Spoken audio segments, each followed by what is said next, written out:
Hello everyone! Ako po si Claire Del Rosario. Members na talaga ako ng ating Far East Trace Minerals. Being on heart attack.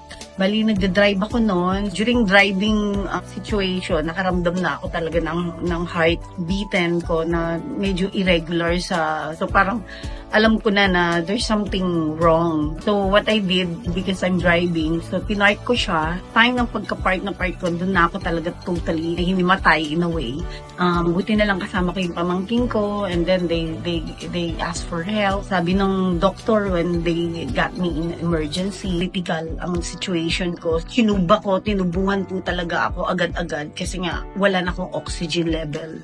So they considered me talaga super critical at ICU talaga yung supposedly na pagdadalan ko na. Sa tulong talaga rin ng trace minerals natin. Even nasa emergency ako by that time, I think si Ariel, yung partner ko po, ay pinapatakan niya ako nitong trace. It really filled me well kasi even the doctors is very amazingly din sila na, wow, talagang medyo electrifying yung dating sa akin.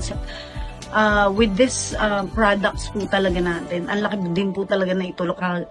Gising na ako, and then alam ko na pinapatakan na ako ni partner Ariel ko na itong trace minerals natin. So, ang laki nang naitulong niya sa akin. Kahit nakatube ako, nilalagyan niya ako nito. And of course, nung medyo nakaka-recover up na, wala pa rin kaming tigil. This is a moment of truth by sharing my true to life na nangyari, but with the help of Far East Minero Trace Minerals po. Ito po talaga ay hindi business, kundi tunay na patotoo ko for my testimony na naganap sa aking buhay. Purihin po ang Far East, the benefit of sa tao na talagang merong pag-asa po. So, thank God.